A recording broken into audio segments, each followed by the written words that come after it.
Ang kwentong ito ay hango sa totoong buhay.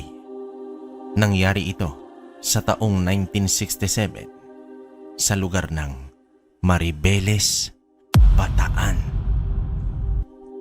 Ito ay karanasan ng aking ninong na itago na lang natin sa pangalang Nestor. Sa mga panahong ito ay nasa edad 25 pa lamang ang aking ninong. Binata at isang mangingisda. Siya ang pinakabunso sa 4 na magkakapatid at siya na lamang ang naiwan sa poder ng mga magulang.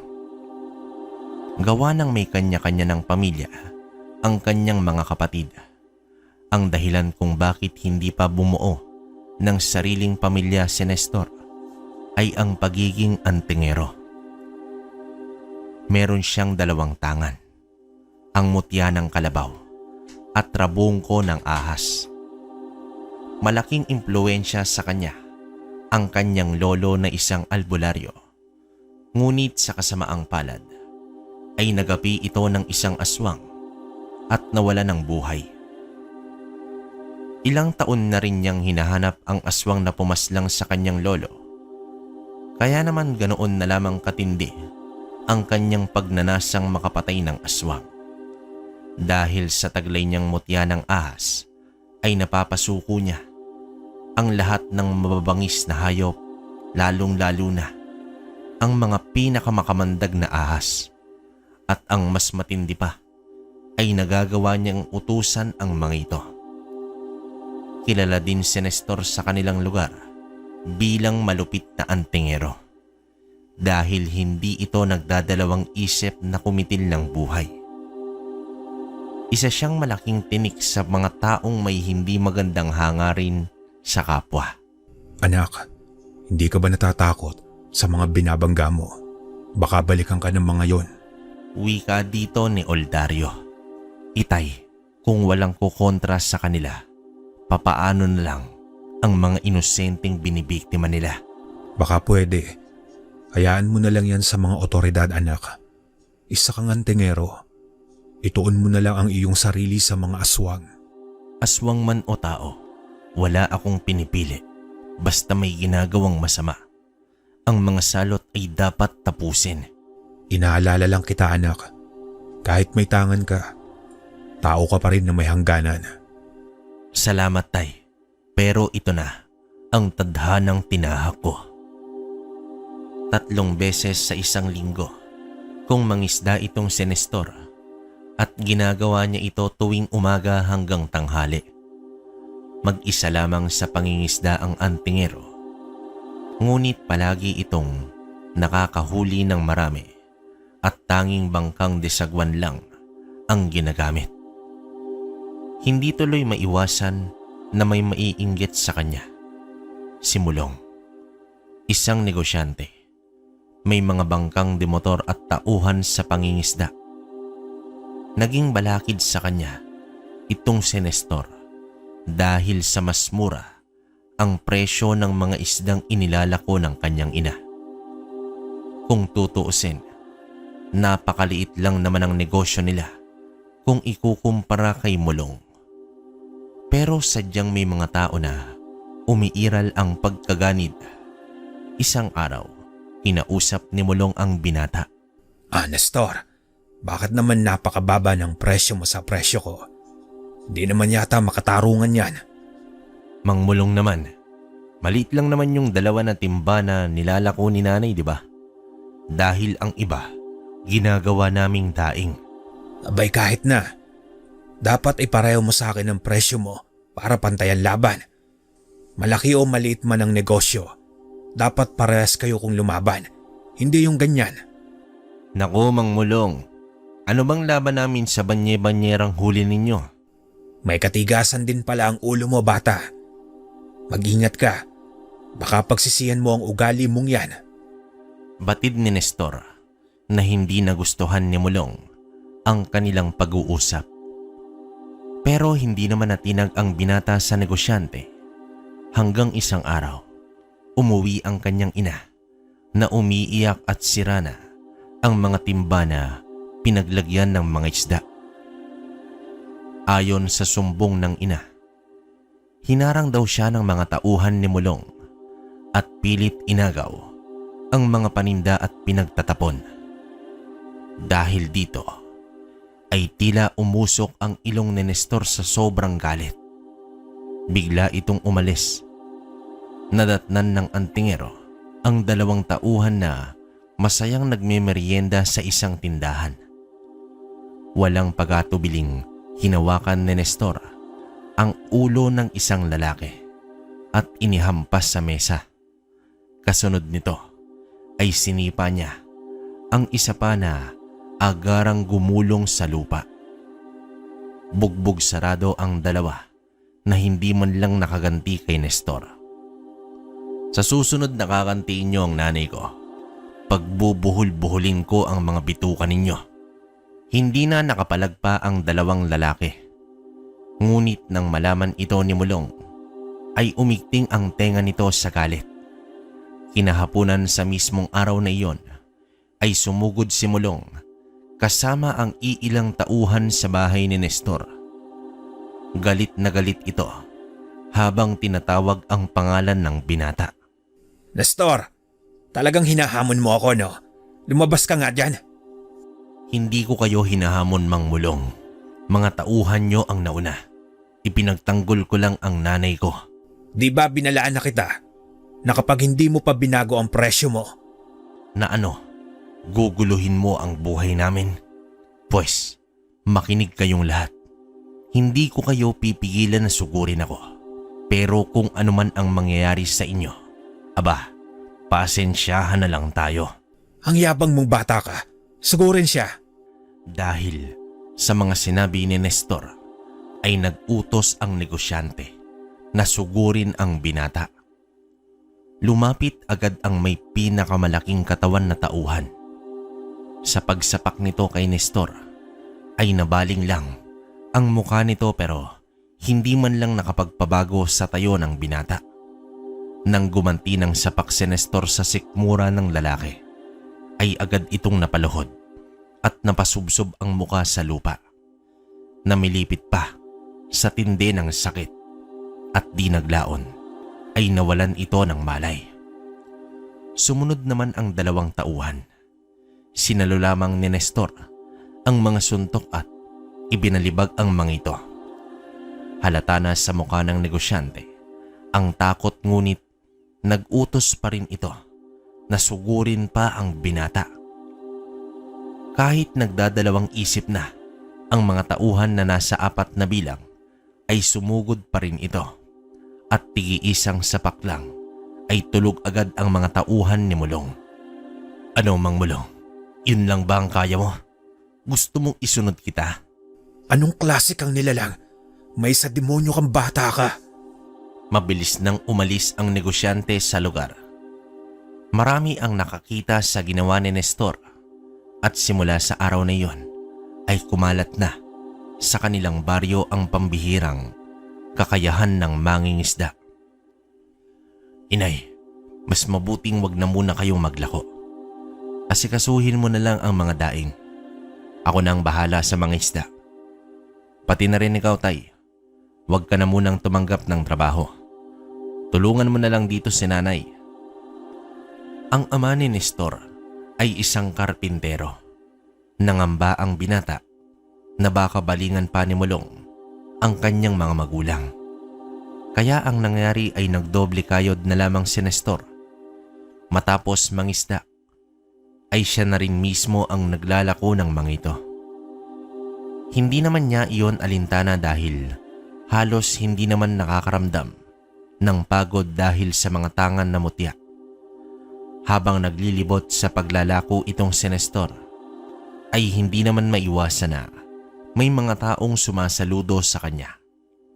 Mas mabuti na rin daw ang kanyang ginawa upang mabawasan man lang ang kayabangan ni Mulong.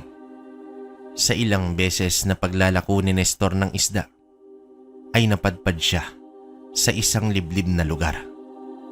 Sa buong buhay niya sa Maribeles, ay nabibilang lamang kung ilang beses siyang nagawi sa lugar na iyon.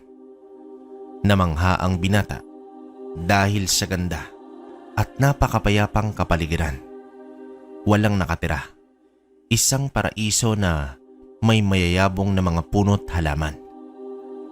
Umupo muna si Nestor sa damuhan ng ilang minuto bago ipinagpatuloy ang pag-usad. Naging puntahan niya na iyon, pero pinapaubos muna niya ang paninda bago siya doon maglaan ng oras.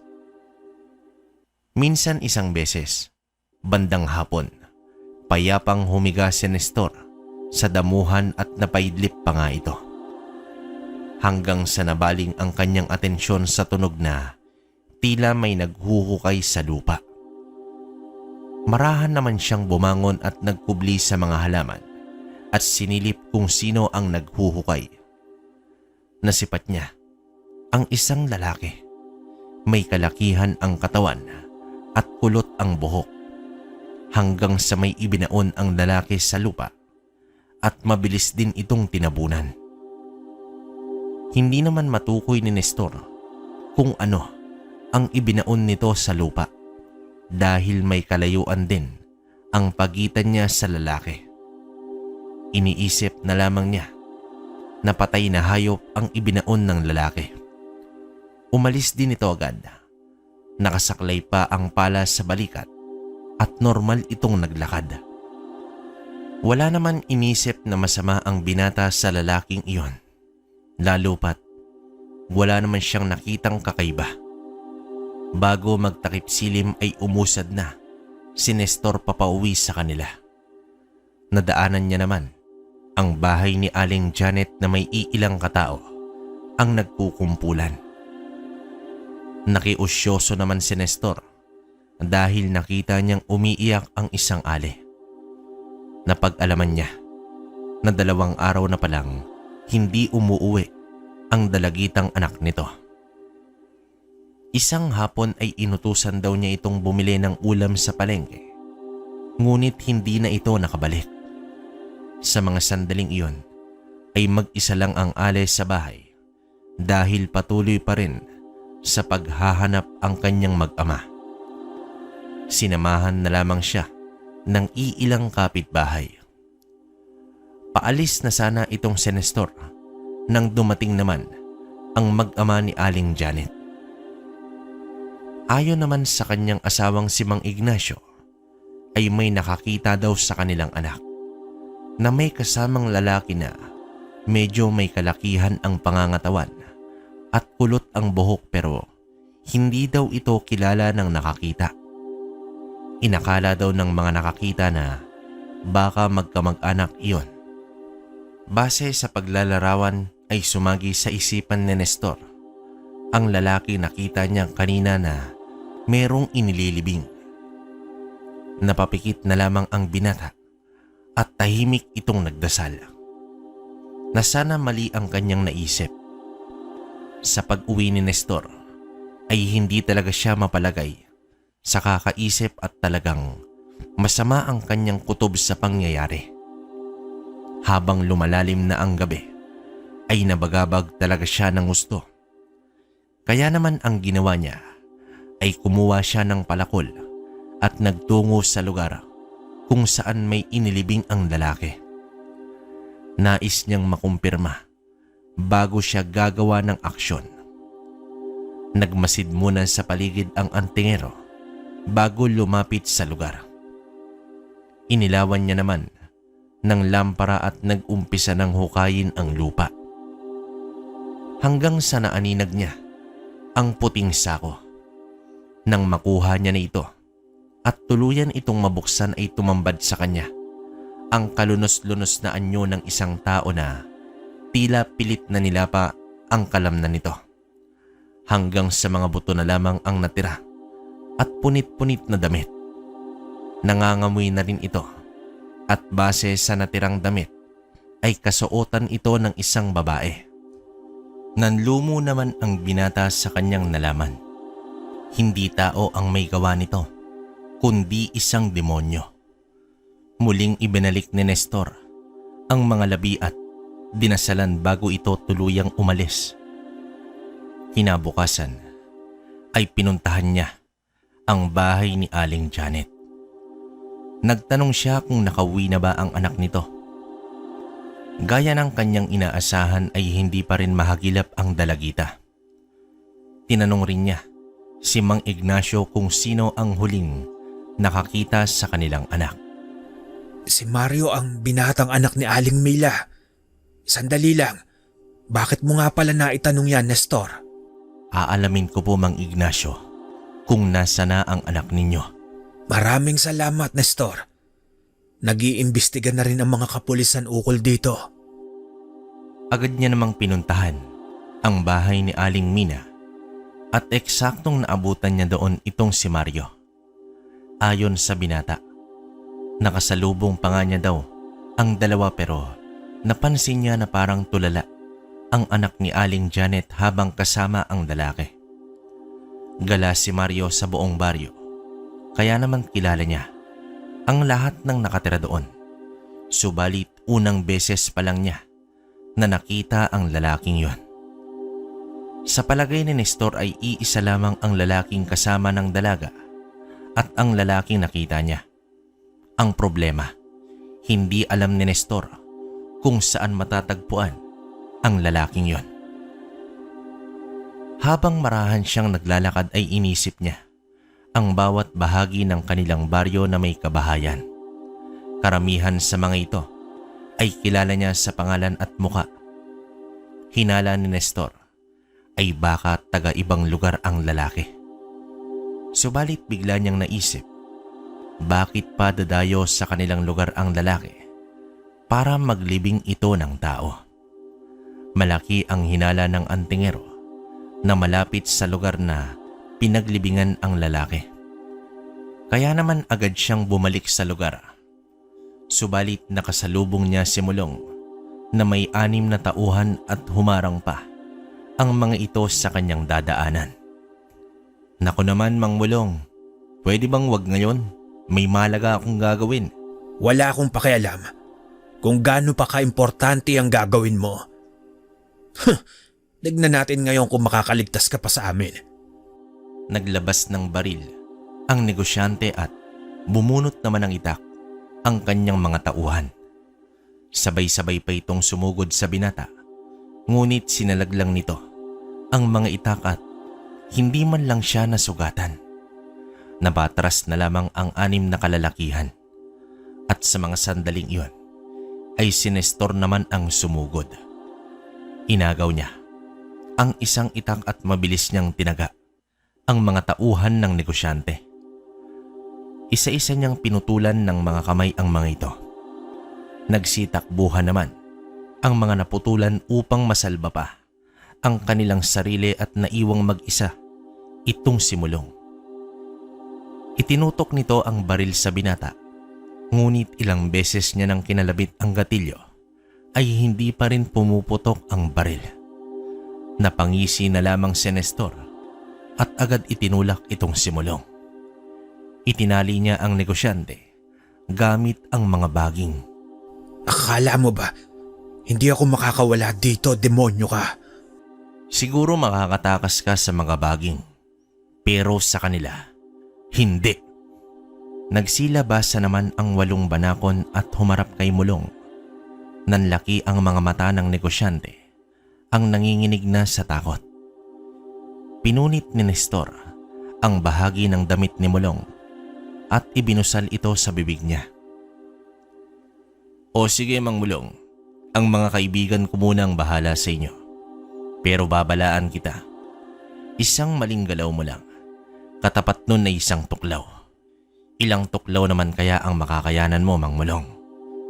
Iniwan ni Nestor ang takot na negosyanteng nakaupo at nakatali sa puno. Gumagapang na rin ang mga ahas sa mga hita nito habang tumatagaktak na ang naglalakihang butil ng mga pawis ng hambog na negosyante.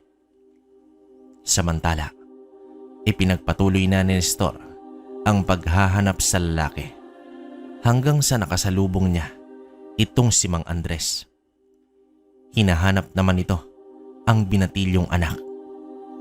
Pinag-igib lang daw niya ito ng tubig sa ilog kaninang umaga at ilang oras na ay hindi pa ito bumabalik.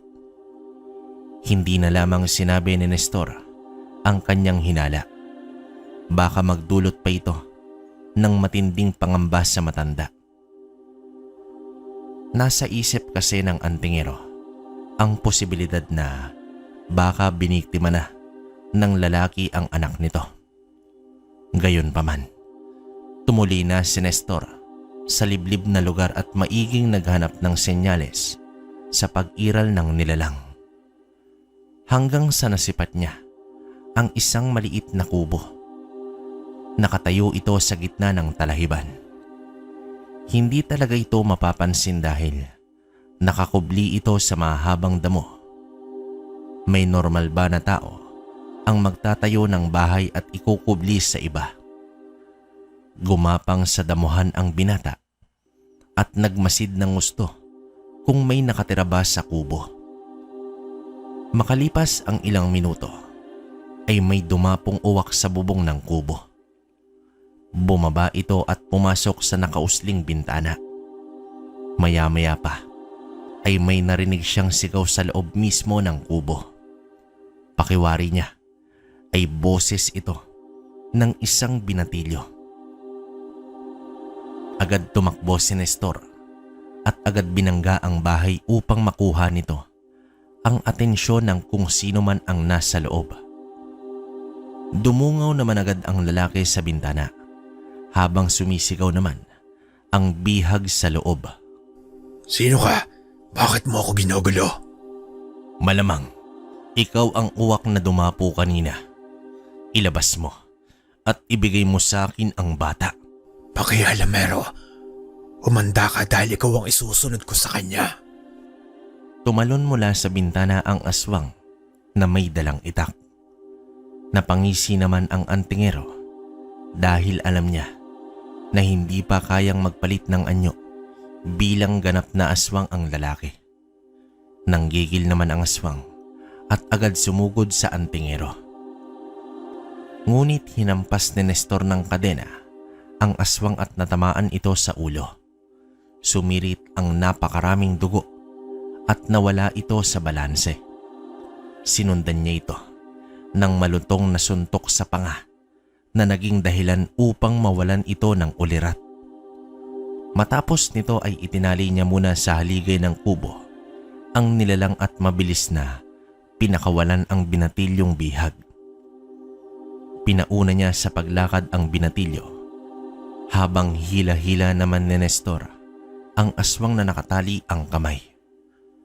Pasuray-suray sa paglalakad ang aswang dahil sa tangkay ng kalamansi na itinali nito sa likuran na nagdulot ng matinding pagkahilo ng aswang. Alisin mo na ang kalamansi at pakawalan mo na ako. Namumuhay lang naman ako ng tahimik. Namuhay ka ng tahimik, pero ang mga pamilya ng biniktima mo, sa tingin mo ba ay tahimik ang mga buhay nila, demonyo ka? Hanggang sa makarating sila sa sentro ng baryo at pinagsigawan ni Nestor ang tunay na anyo ng nilalang. Dagdag pa ang testimonya ng binatilyo kung papaano siya dinukot at binihag ng aswang. Laking pasalamat naman ni Mang Andres at buong pamilya dahil ligtas ang kanyang anak.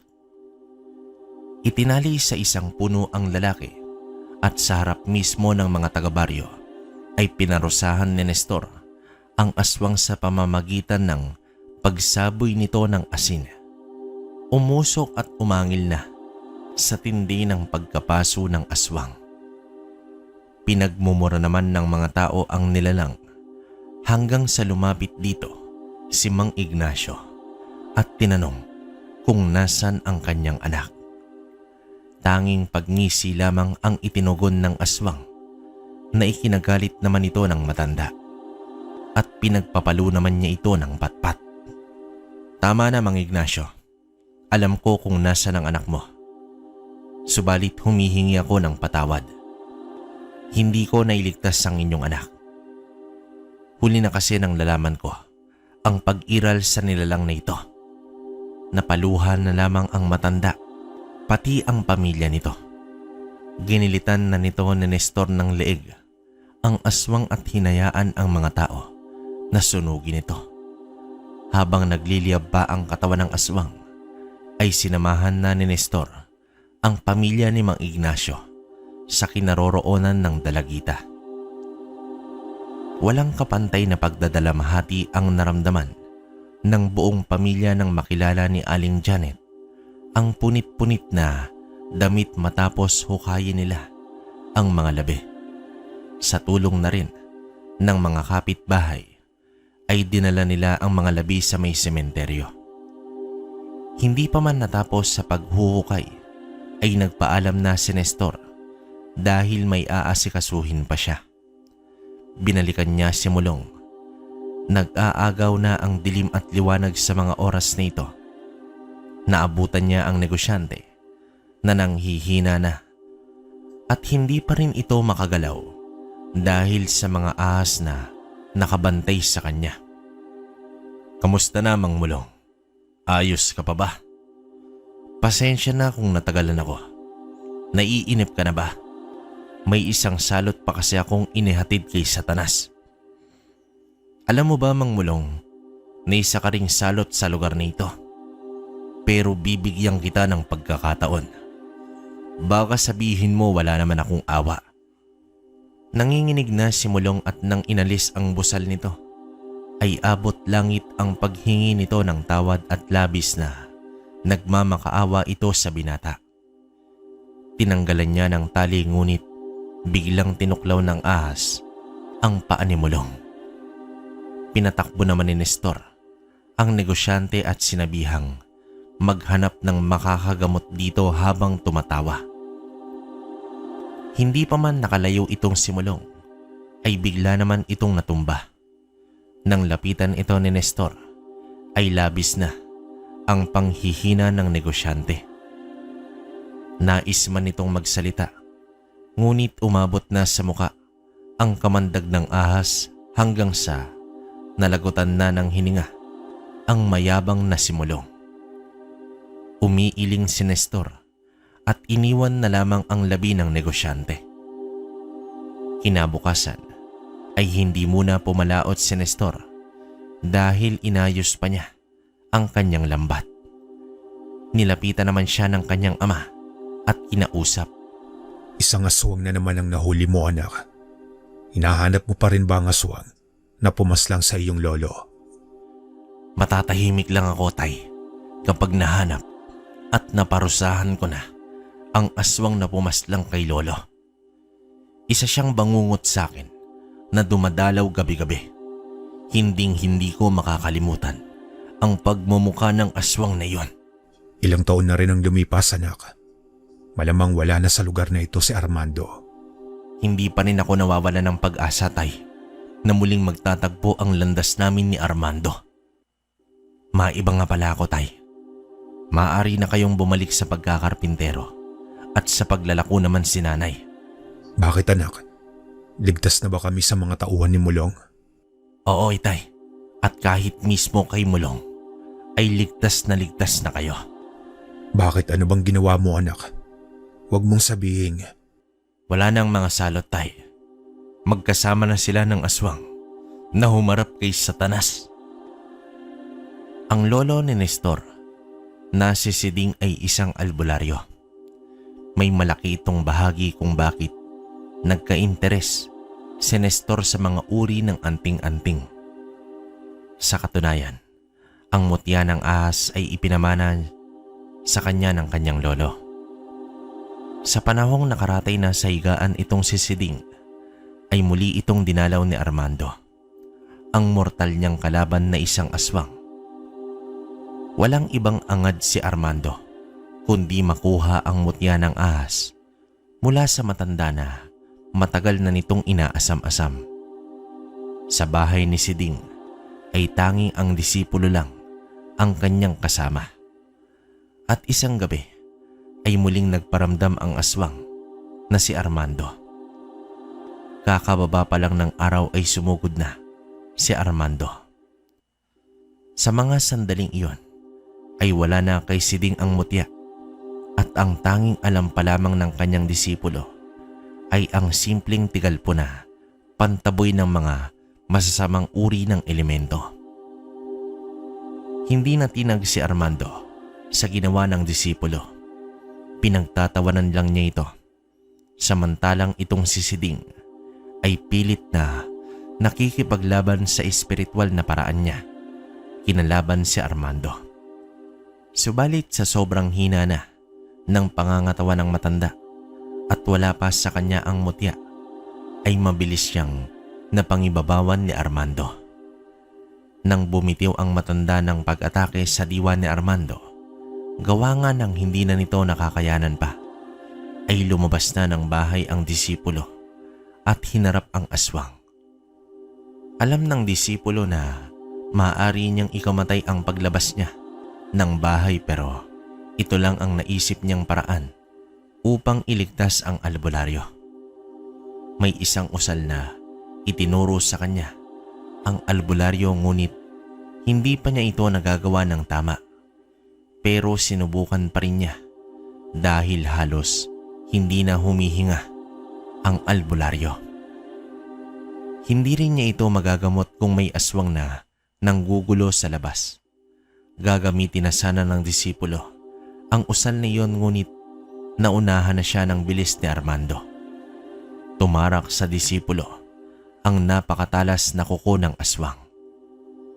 Matapos nito ay inihampas niya ang disipulo sa dingding ng bahay, kaya nawasak at nabutas ito. Sa pagkakataong iyon ay kitang-kita na ni Armando itong albularyo na naghihingalo na.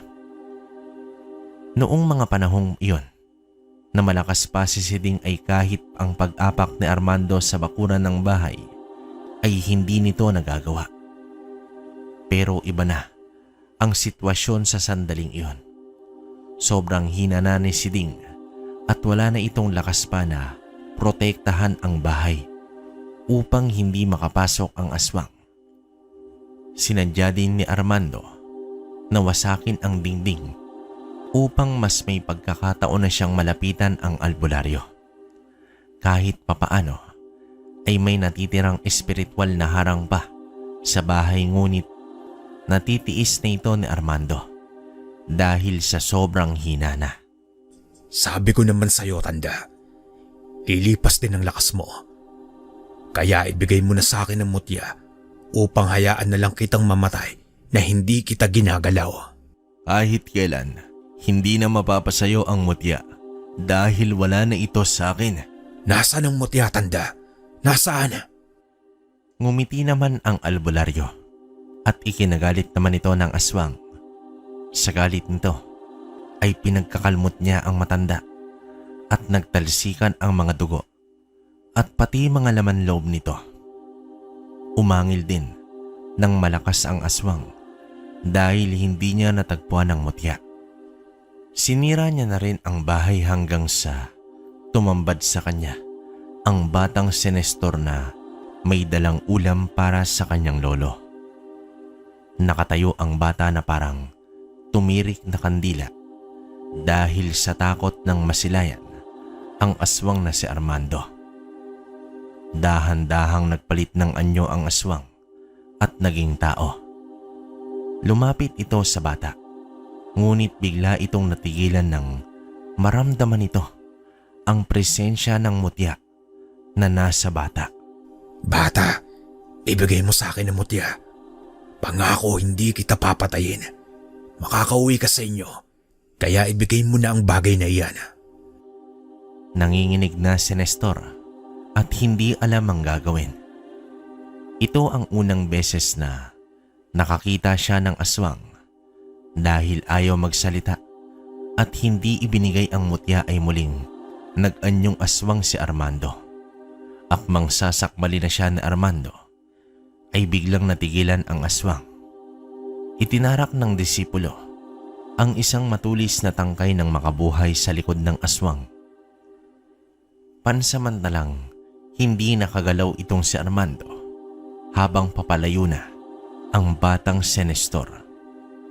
Matapos ang ilang minuto ay nakuha nitong matanggal ang nakatarak sa likod at binalingan ang disipulo na agad nawalan na ng buhay.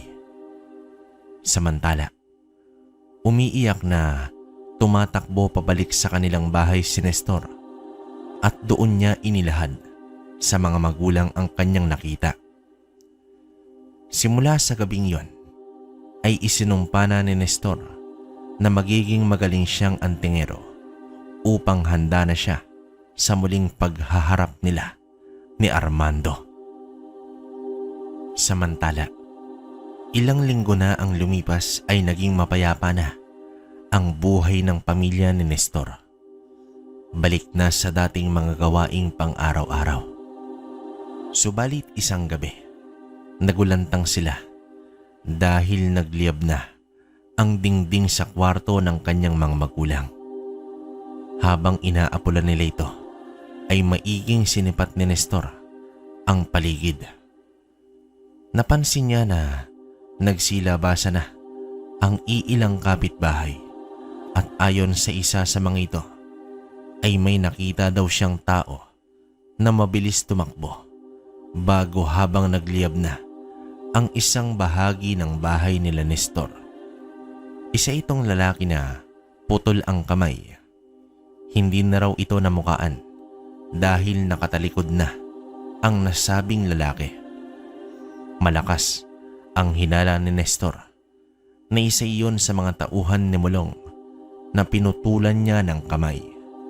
Malamang naghihiganti ito. Napag-usapan niya at ng kanyang ama na magsalitan sa pagbabantay ng bahay tuwing gabi. Hanggang hating gabing nagbabantay si Oldario at papalapit naman sa kanya si Nestor hanggang alas 4 ng madaling araw. Gising na rin kasi ng mga oras na yon ang nanay ni Nestor upang magluto ng agahan. Lumipas ang ilang gabi ay hindi na nagparamdam pa ang lalaking posibleng sumunog sa kanilang bahay. Ang isa sa mga ito ay may kamag-anak sa kanilang baryo. Sinubukan ni Nestor na alamin ang kamag-anak nitong pinutulan niya ng mga kamay. Noong una ay nagmatigas ang mga ito hanggang biglang binunot ni Nestor ang mahabang itak at tinaga ang haligay ng bahay. Sa takot ng ama ng pamilya ay inilahad nito kung saan ang kinaroroonan ni Renante, ang dating tauhan ni Mulong. Agad naman niyang hinanap sa kabilang baryo itong si Renante. Naabutan niya itong nagsisiga sa may bakuran. Nang banggitin ni Nestor ang pangalan ng lalaki, ay laking gulat nito nang makita ang taong pumutol sa kanyang kamay. Matapos ng kanilang pag-uusap, isa-isang pinuntahan ni Nestor ang kinaroroonan ng mga inilahad ni Renante na dati niyang kasama. Hindi naman nagpakita si Nestor sa mga ito bagkus minanmanan niya ang mga kilos ng mga ito. Hanggang ang isa sa mga ito na may pangalang Badong ay may kausap sa labas ng bahay nito na sobrang pamilyar kay Nestor. Nanginginig sa galit si Nestor habang nakakubling pinagmamasdan ang kausap ni Badong na walang iba kundi si Armando. Hindi niya alam kung ano ang relasyon nito sa dating tauhan ni Mulong. "Hayop ka, Armando. Nandito ka lang pala," wika ni Nestor sa kanyang sarili. Kay Badong na nakatutok si Nestor at isang hapon ay hinarang niya ito sa daan na walang katao-tao. Nang makita ni Badong si Nestor ay agad itong bumalik, ngunit hinarangan naman siya ng 3 malalaking ahas. Napaupo na lamang si Badong sa lupa sa sobrang gulat at dahil sa takot ay bigla itong nagwika. Patawarin mo ako, Nestor. Hindi ko na uulitin ang pagsunog sa bahay mo. At ikaw pala talaga ang may gawa nun? O sige, pagbibigyan kita. Sino ang lalaking kausap mo noong nakaraang araw sa labas ng inyong bahay? Si Tio Armando. Dumalaw lang siya sa amin. Saan nakatira si Armando? Bakit mo natanong? Sumagot ka kung ayaw mong ipakain kita sa mga ahas ko. Gawa nga ng matinding pagkasindak ay napaamin na itong si Badong. Isinama mismo ni Nestor si Badong sa sinasabi nitong lugar ni Armando. Bumulaga sa paningin ni Armando si Nestor na hawak-hawak ang kanyang pamangkin na si Badong. Napatayo mula sa balkonahe ng bahay si Armando. Sinipat niyang maigay si Nestor. Badong, anong nangyayari? At ikaw, bakit mo hawak-hawak ang pamangkin ko? Walang pag-atubiling, ginilitan ng leeg ni Nestor si Badong sa harapan mismo ni Armando. Umalis si Nestor at nag-iwan ng nakakalokong pagngisi. Naisip ni Nestor na si Armando naman ang babaliwin niya sa kakahanap sa kanya. Tiyak siyang hindi titigil si Armando na hagilapin siya dahil sa ginawa nito sa pamangkin ng aswang. Alam niya ang ugali ng aswang. Hindi ito matatahimik hanggat hindi makapaghihigante. Agad umuwi ng bahay si Nestor at inabisuhan niya ang mga magulang na hindi muna siya uuwi ng bahay. Doon muna siya maninirahan sa baryo kung saan niya natagpuan itong si Armando. Naku anak, sigurado ka na ba sa desisyon mo? Oo tay, kung mananatili ako dito, tiyak na manganganib na naman ang mga buhay niyo. At ipinapangako ko sa inyo tay, sa pagkakataong ito, sisiguraduhin kong magbabayad na si Armando sa pagpaslang niya kay Lolo Siding. Hindi na rin nagtagal at umalis na rin itong si Nestor. Kinabukasan ay naganap siya ng bahay na mauupahan sa lugar. Wala na siyang mapagpipilian pa kundi ang manirahan sa sentro ng baryo. Pagsapit ng gabi ay nagtungo naman siya sa bahay ng aswang. May kaserang nakasinde sa loob ng bahay. Makalipas ang ilang minuto ay nakita niyang lumabas ng bahay si Armando. Palihim niyang sinundan ang aswang hanggang sa umabot sila sa bahay ni Badong. Dumalo ng lamay si Armando. Matyagang nagkubli si Nestor sa itaas ng puno kung saan tanaw lang niya ang bahay. Nang sumapit naman ang 11:00 ng gabi, ay lumabas na ng bahay si Armando. Mukhang walang balak mang aswang si Armando sa gabing iyon dahil dumiretso na ito sa kanyang bahay. Makalipas lamang ang ilang sandali, ay may isang lalaking dumating na may karga-kargang tao. Sa itsura nito ay tila wala na itong buhay. Napagtanto ni Nestor na isang aswang din pala ang dumating. Napatanong ang binatang antingero kung sino kaya ang lalaking iyon. Pero wala na siyang pakialam. Balak ni Nestor na paglalaroan muna niya si Armando bago ibigay dito ang huling hatol. Sa mga oras na iyon ay malamang pinagsaluhan na nila ang kawawang biktima. Nang mapansin na ni Nestor na tumahimik na ang bahay ng aswang, ay dito na sinimulan ni Nestor ang paghihigante kay Armando. Pinakawalan at inutusan na ni Nestor ang isang makamandag na ahas na kanina pa niya kasama. Nasa 1 metro lang ang haba ng ahas, pero nakamamatay na ang kamandag nito. Kung maaagapan man ito ng aswang, ay dadanas muna siya ng sobrang paghihirap. Pinagapang na ni Nestor ang ahas at pupuntiryahin ito ang kasama ni Armando. Ilang sandali pa ay biglang nagkagulo na sa loob ng bahay.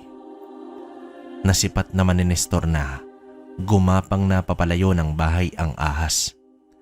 Indikasyon na nagawa na nito ang inutos ng antingero.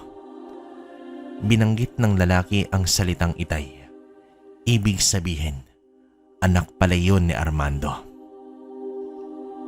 Napangisi na lamang si Nestor dahil mararamdaman na rin ng aswang ang mawalan ng mahal sa buhay. Hindi man niya nakikita ang nangyayari sa loob, pero ramdam niya na hindi na ito naaagapan pa ni Armando hanggang sa lumabas na ng bahay si Armando at pinagtataga ang mga damo at halaman sa buong paligid. Hayop kang ahas ka. Papatayin kita. Natawa na lamang si Nestor sa naging asal ni Armando. Saan kaya niya hahagilapin ang ahas sa napakalawak na paligid? Ngunit laking gulat na lamang ni Nestor nang lumabas ng bahay ang anak ni Armando at umupo pa sa balkonahe ang mag-ama at nagkakape. Buhay ang anak ng aswang. Naagapan pa ang kamandag ng ahas. Pinalagpas muna ng antingero ang ilang gabi bago siya muling umatake. Sa pagkakataong ito ay umalis ng bahay si Armando at naiwang mag-isa ang kanyang anak. Kinatok ni Nestor ang entradang pinto. Hindi ito agad binuksan. Tila nagpapakiramdaman pa sa isa't isa ang antingero at ang aswang. Isang baboy ramo ang pinasugod ni Nestor sa likod bahay ng aswang.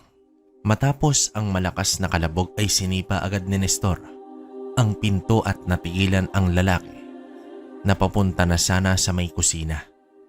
"Sino ka?" tanong dito ng aswang. "Magandang gabi sa'yo. Bakit mukhang kabado ka?" Tugon naman dito ni Nestor. "Gusto mo ba ng patayan? Ang lakas ng loob mong pumasok sa bahay ko." Wika dito ng aswang. "Matibay ka pala. Nakaligtas ka pa sa kamandag ng ahas. Ikaw ang may gawa nun. Papatayin kita." Sinugod ni Unding ang antingero at nagpambuno silang dalawa. Gulat na lamang ang aswang dahil hindi natitinag si Nestor sa mga suntok at sipa nito. Bagkus, napapangisi lamang ang binata.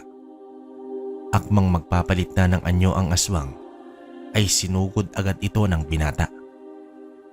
Umabot hanggang kusina ang pagtilapon ni Unding sa lakas ng pagkabangga ni Nestor sa kanya.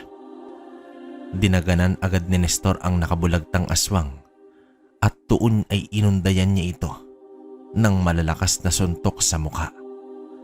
Habang ginagawa iyon ni Nestor, ay inalala niya ang nangyari sa kanyang lolo na mas lalo pang nagpapalakas sa kanyang mga suntok. Hindi na maipinta pa ang mukha ni Unding sa tindi ng mga suntok ng antingero hanggang sa isang napakalakas na suntok ang binitawan ni Nestor at lumusot ang ulo ng aswang dahil nawasak ang lupa. Hindi na gumalaw ang aswang nang masipat ni Nestor ang isang itak na nakasabit sa kusina, ay agad niya itong kinuha. Tinadtad niya ng taga ang tiyan ng aswang. Nagtatalsika na ang mga dugo at lumabas na rin ang bituka ng aswang. Hindi pa nakontento si Nestor ay pinuntirya niya naman ang dibdib ng aswang hanggang sa mahugot niya ang puso nito na naging dahilan upang malagutan ng hininga. Bilang panghuli ay pinugutan ng antingero ng ulo ang aswang. Sa pagbalik ni Armando, akmang kakatok na ito sa pinto, ay may pumapatak sa kanyang kamay. Nang tumingala si Armando, ay tumambad sa kanya ang pugot na ulo ng kanyang anak. Sumigaw si Armando at agad itong pumasok sa bahay. Naabutan niya si Unding na wala ng buhay. Wakwak ang harapan ng katawan. Nakalabas ang bituka at nakapatong sa dibdib ang puso. Walang mapaglagyan ng galit si Armando. Lumabas ito ng bahay at sumisigaw. Kung sino kang hayop ka na pumaslang sa aking anak, lumabas ka. Harapin mo ako. Magtutuos tayong dalawa. Nagwala na ang aswang habang nakangisi lang na nagkukubli si Nestor sa itaas ng puno. Batid din niyang sumisinghot sa hangin si Armando na tila may hinahanap na amoy, subalit bigo itong matunton ang antingero. Habang naghihinagpes ang aswang ay kaligayahan naman ito ng antingero. Pero hindi pa iyon sapat. Hindi pa niya nahuhusgahan si Armando. Isang hapon, habang nagsisiga ng mga tuyong dahon si Armando, ay may sumulpot na baboy ramo at palakad-lakad ito sa paligid. Inabog niya ito ngunit may isa pang baboy ramo ang lumabas mula sa damuhan. Hanggang sa padami ng padami, naglakad ang mga ligaw na hayop sa palibot ng bahay ni Armando. Sa galit ng aswang, ay susugurin na sana niya ito nang may biglang nagsalita. Kumusta ka na, aswang? Ikaw ang pumaslang kay Badong. Huwag mong sabihing ikaw din Ang pumaslang sa iyong anak. Ikinagagalak kong aminin sa iyo na ako ang pumaslang sa demonyo mong anak. Ano ang pakiramdam, Armando? Sino ka? Anong kasalanan ko sa'yo? Papatayin kitang hayop ka. Natigilan si Armando nang humarap sa kanya ang mga baboy ramo na tumabi kay Nestor. Dadaan ka muna sa kanila, Armando. Nakokontrol mo sila. Ibig sabihin hawak mo ang mutya ng ahas. May naaalala ka na ba ngayon, Armando? Ikaw ang apo ni Tandang Siding. Di ba matagal mo nang inaasam ang mutyang tangan ko? Bakit di mo kunin sa akin ngayon? Sa ilang segundo lang ay nagpalit ng anyo si Armando. Sumugod ito kay Nestor. Subalit dumagundong sa pagtakbo ang maraming baboy ramo na sumugod rin sa aswang. Pinagkakalmot lang ni Armando ang mga hayop at nagtalsikan nito. Sumugod na rin si Nestor at nagtagisan ng lakas ang dalawa. Aminado si Nestor na malakas na aswang si Armando, ngunit hindi na siya tulad noong unang paghaharap nila ni Armando. Walang takot at determinadong tapusin na ni Nestor ang aswang. Nahagip ng suntok ni Armando itong si Nestor na agarang tumilapo naman. Mabilis na lumitaw si Armando sa kinaroroonan ni Nestor at sinakal niya ang binata. Kung hindi dahil sa pesteng disipulo ni Siding, matagal na sana kitang tinapos. Pero ngayon, tutuluyan. Biglang natigilan si Armando nang maramdaman niya ang pagtuklaw ng isang ahas sa kanyang paa. Sinipa naman siya ni Nestor at napapaatras na ang aswang. Hindi ko alam kung ano ang paraan mo upang labanan ang kamandag ng isang banakon. Pero makakaligtas ka pa kaya kung marami sila? Sa pagtingin ni Armando sa palibot ay sabay-sabay na tumuklaw ang hindi bababa sa 10 banakon. Naging limitado ang galaw ng aswang at pilit nilalabanan ang kamandag na unti-unting dumadaloy sa kanyang sistema. Sumugod na rin ito kay Nestor, ngunit malaki na ang nabawas sa lakas at bilis nito. Hindi na rin napigilan ng aswang ang pagbalik sa pagiging anyong tao. Napaluhod na lamang si Armando at tinukod ang mga kamay sa lupa habang naghahabol ito ng hininga. Alalahanin mo ang ginawa mo sa lolo ko. Wala siyang kalaban-laban habang pilit na sinasalba ang kanyang sarili. Nararamdaman mo na ba ang ganoong sitwasyon, Armando? Lintik kang bata ka. Papatayin kita. Pinagsisisihan ko kung bakit pa kita binuhay. Demonyo ka nga at bilib din ako sa tibay mo. Damhin mo ang kamandag ng aking mga kaibigan. Inilabas ni Nestor ang mutya ng ahas at inilapit sa mukha ng aswang habang dilat na ang mga mata ni Armando. Akin na yan. Ibigay mo na sa akin yan. Para ano? Para muli kang magkasik ng lagim? Biglang sinantok ni Nestor ang mukha ng aswang. Tumilapon ito at nagpagulong-gulong sa lupa nang bumagsak na ito. Pilit gumapang ang aswang patungo sa loob ng bahay. Ngunit pinagtataga naman ni Nestor ang mga paa ng aswang hanggang sa maputol ito. Nagpatuloy pa rin ang aswang sa paggapang. Nagtungo naman sa siga itong si Nestor at sinindihan dito ang mga patay na dahon ng nyog at itinapon sa balkonahe ng bahay. Unti-unti na lamang nagliyab ang bahay ng aswang. Napayuko na lamang ito at umangil ito ng malakas. Wala na itong kakayahang lumaban. Nag-umpisa ng nanuyo ang balat nito at nanginginig na ang katawan. Indikasyon na sinakop na ng kamandag ang buong katawan nito. Lasapin mo ang unti-unting kamatayan, Armando. Pilit tumihaya ang aswang hanggang sa bumuka na lamang ang bunganga nito at tumirik ang mga mata. Pinagmasdan ni Nestor ang paghihirap ng aswang na unti-unti namang pumawi sa sakit na dinadala nito sa loob ng mahabang panahon. Sa wakas, ay nabigyan niya na ng hustisya ang kanyang lolo si Ding. Binuhat niya ang katawan ng aswang at inihagi sa nag-aapoy na bahay nito. Kasamang tinupok ng apoy ang bahay at si Armando. Napaupo na lamang ang binata dahil sa wakas nagawa niya na ang matagal niya nang inaasam-asam. Subalit, ang totoong layunin ng isang antingero ay mananatili sa kanya habang buhay. Muling bumalik si Nestor sa piling ng kanyang mga magulang at lumuluha itong inilahad na nagawa niya na ang misyon para sa kanyang lolo. Sa mga sumunod pa na mga panahon, naging ugali na ni Nestor na ilantad sa mga tao ang bawat aswang na kanyang nauhuli. At sa harap mismo ng mga ito ay kinikitil niya ang buhay ng mga nilalang ng dilim.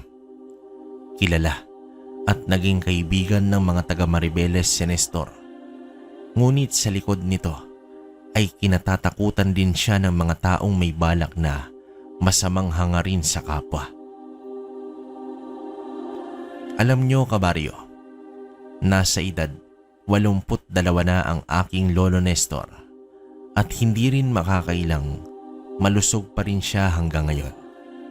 Pero matagal na rin siyang wala sa Maribeles simula noong lumisa na sa mundo ang kanyang mga magulang. Matapos inilahad sa akin ni Lolo Nestor ang kanyang karanasan sa Maribeles, ay ipinakita niya sa akin ang kanyang mga mutya. Ang kwento ni Nestor ay nagpapaalala sa atin sa pagmamahal ng anak sa kanyang magulang, lalo na sa kanyang lolo. Inilaan ni Nestor ang kanyang buhay upang mabigyan ng hustisya ang pinakamamahal na lolo. Isa pang aral sa kwento ay ang pagiging kontento sa buhay. Naging ganid sa kapangyarihan si Armando na nagdulot sa kanya ng labis na sakit bago mawalan ng buhay. At higit sa lahat, ipinapakita sa kwento ang karma. Kung ano ang ginawa mo sa kapwa, asahan mong 10 beses ang balik nito sa'yo. Mga kabaryo, hanggang dito na lang ang kwento natin. Maraming salamat. Okay, opinion ko sa kwento natin. Grabe. Wala akong masabi. Purong aksyon tong kwento natin. Napakalakas talaga ng mutya ng ahas o trabungko ng ahas yan. Grabe yan. 'Di ba? Kahit yun lang, alam niya naman. Saka yun nga, binanggit din dito sa kwento na ang kakayahan ng trabungko ng ahas sa mga hindi nakakaalam. Kaya na itong magkontrol ng mga makamandag na hayop, no? Lalo na yung ahas. Hindi lang naman ahas. Sinabi rin na baboy Ramon, 'di ba? Saka yun nga, yung sabi niya kay yung itong nagpadala kasi, marami pa sanang sasabihin to tungkol kay Nestor, kaya lang medyo hindi na rin matandaan yung ibang pangyayari kasi matanda na. Saka yun, tama naman yung aral dun sa kwento. Yung dalawa, no? Bali yung huli is yung karma. Totoo naman. Nakita niyo naman yung nangyari kay Armando, di ba? Matagal ng panahon pero nangyari pa rin. So, yun. Medyo hindi na ako magbibigay ng mahabang opinion dito kasi maliwanag naman yung nangyari. Wala namang namatay na karakter na bida, no? Gaya ng iba nating kwento. Kasi until now, buhay pa rin tong si Nestor, no? Yun. Sana, makita ko yung comment nyo para makita nung nagpadala sa atin. Saka, yun nga pala, yung mga nag-PPM sa page natin, sa mga nagtatanong, kwentong Baryo Official, yun lang yun. Saka, ingat-ingat rin kayo sa baka kasi may kumuha ng mga ina-upload natin dun sa Facebook page, no? So, yun lang naman yun, yun legit. Ako yung nakakausap nyo. O kaya si Tito Proy, no? Kwentong Baryo Official yan. Sa mga gusto na maglimos ng gamit, meron tayo ron. And then yung mga hindi ko ma-reply doon, pahintay na lang ng mga gamit. Unti-unti naman ang nauubos yung mga pending natin, no? So, yun na lang naman natitira. Yun, so hanggang dito na lang muna. Hanggang sa susunod na kwento. Salamat.